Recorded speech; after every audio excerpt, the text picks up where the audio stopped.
we have another very important guest here today with us.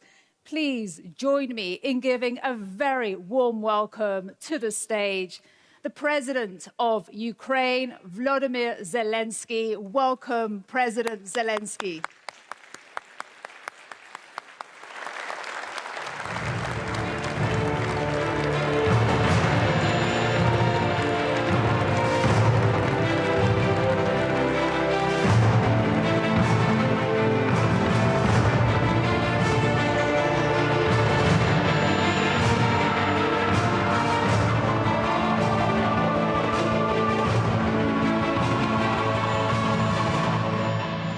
President Zelenskyy, welcome. Thank you so much for coming. Great to have you with us.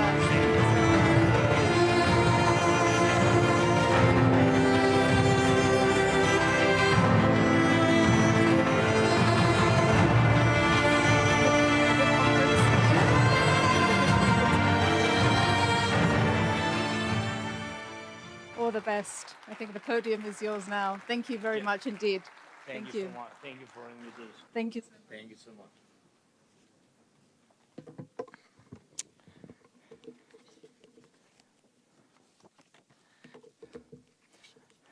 Hi. Dear friends, Mark, dear Ursula, Alex, Rob. I don't see everybody, sorry. Dear friends, so thank you for your attention to us.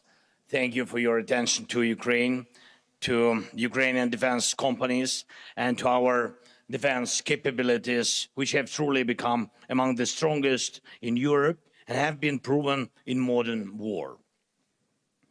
And what do we mean by modern war today? War has changed fundamentally. These are revolutionary changes in the very nature of warfare, changes as serious as those during the First World War, when machine guns began to decide the outcome of battles, or with the development of modern tank warfare, which had such a profound impact on Europe during the Second World War, or with the invention of missiles. Today, drones and the very technology of fighting at a distance represent a revolutionary change in the technology of war. So in Ukraine, as we defend our positions on the front line and do so in a fully justified war of self-defense, we are now eliminating around 30,000 Russian soldiers every month. Just imagine that scale. In June alone, nearly 28,000 Russian soldiers were eliminated, and we have video confirmation for every single one of them. The overwhelming majority were struck by drones. And frankly, we take no pride in this. We are saying it to show what modern war looks like, a war we did not start, but one we are forced to fight in order to defend our country, our people, our children. Every day, this war also sees a massive amount of enemy equipment, logistics, and military facilities destroyed. And again, we do most of it with drones. At the same time, we are carrying out a campaign to secure the Black Sea using our naval drones. These are not just strike platforms used to destroy Russian warships at sea. Our naval drones have already evolved into multi-purpose platforms that can launch strikes from the sea against different targets on land and in the air. At the same time, we are fighting in the skies on two key fronts: defending Ukraine from Russian attacks and carrying out our long-range sanctions against Russia for this war, along with our medium-range pressure campaign across the entire depth of the temporarily occupied territories of Ukraine. Thanks, above all, to our drones, we have established the ability to strike across the entire depth of the occupied territory. And you see what Russia's massive attacks look like. They are very similar to what we recently saw in the neighboring region when Iranian forces struck their neighbors. Attack drones of different types, missiles, and a large number of ballistic missiles. We have raised our interception rate against Russian Shahed drones to more than 90%. That means thousands of Russian attack drones shut down every week, and with all due respect, no other country had the capability to defend against attack drones at this scale. The reality of this war forced us to build it.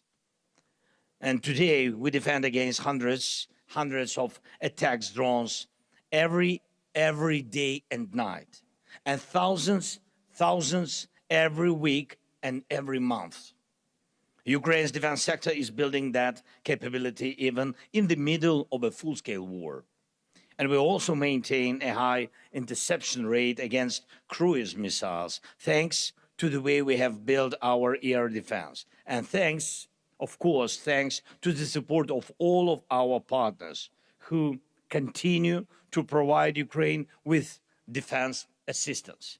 Thank you so much. And I have a question for you. Do you really believe it? Do you really believe it would be right to live outside NATO, a country and a people with this level of defensive capability? If we already have these capabilities, if Ukrainians already know how to fight like this, then it does make sense for these capabilities to become a part of the alliance's collective defense. That would make all of us stronger. And we already see each other as reliable partners, and it would be only natural to become a part of one common security community. The fact is that we will remain next to the source of the problem, Russia, for a long time. Ukraine in NATO is a source of extraordinary defensive capability.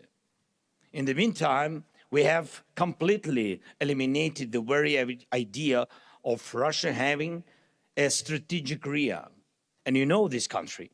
And for a long time, Russia believed it had a territorial advantage. No one else possessed a deep rear where it could safely keep military production, military equipment, and everything its war depends on, believing no one could reach them. And we have reached them. Just yesterday, Ukrainian drones broke through Russia's defenses and struck a Russian oil refinery in Siberia. And this is not an exception. It's the new reality. And there is no major oil refinery left in Russia that has not been struck by Ukraine. I want to emphasize this. Unlike Putin, we are not fighting this war for pleasure or for geopolitics. Russia brought this war to Ukraine, and it's killing our people. It wants to destroy our independence, and we are only defending. From the first day of this war, we are defending ourselves, and we are raising the cost of this war for Russia, and by doing so, increasing the changes for peace. We are able to do these things thanks to the hundreds of thousands of Ukrainians working in our very important defense sector, and the hundreds of companies producing every type of modern weapon Ukraine needs.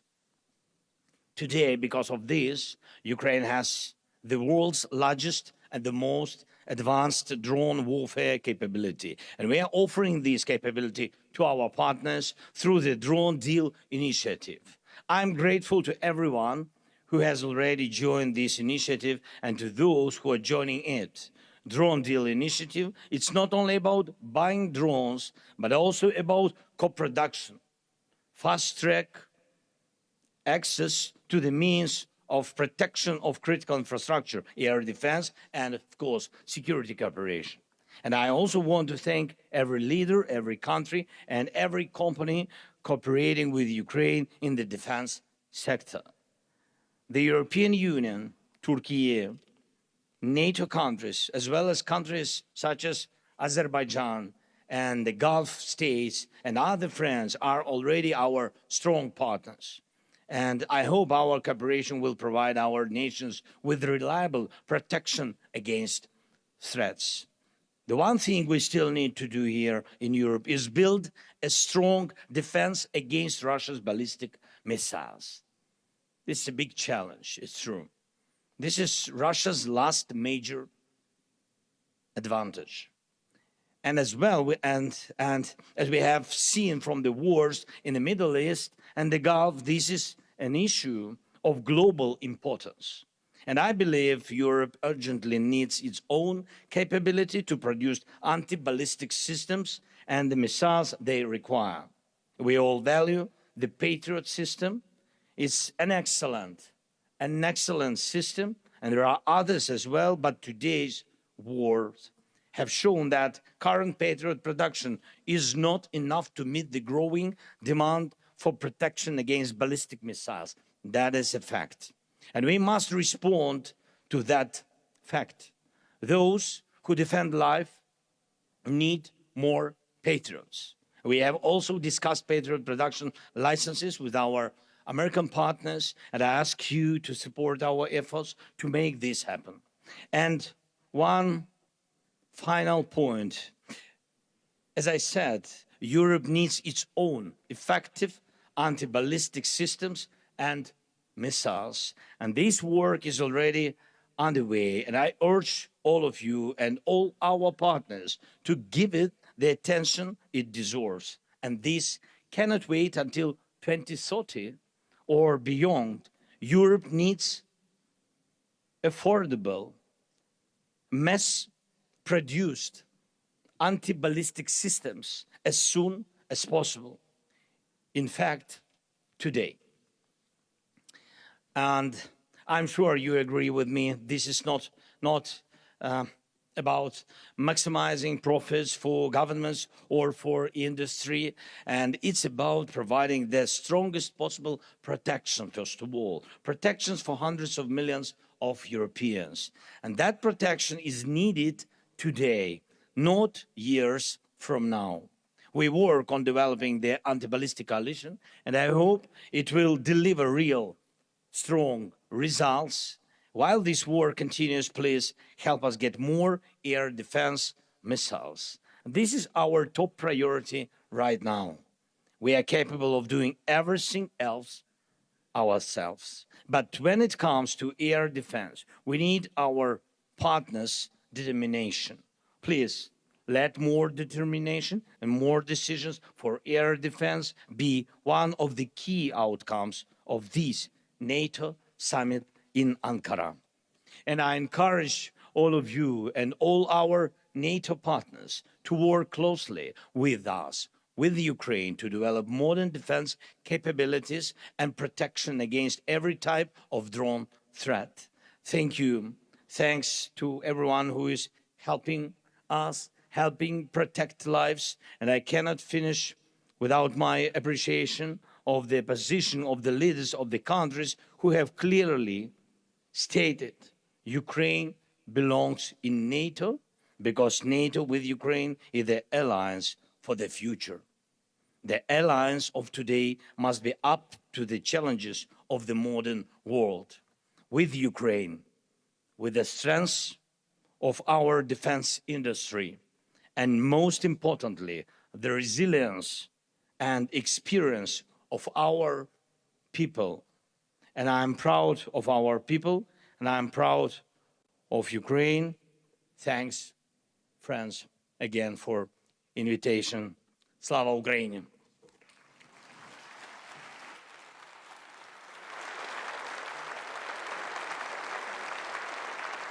Thank you. Ladies and gentlemen, a very big round of applause for the President of Ukraine, Volodymyr Zelenskyy. Thank you very much indeed, President Zelenskyy, for your powerful speech and speaking to us here in Ankara today.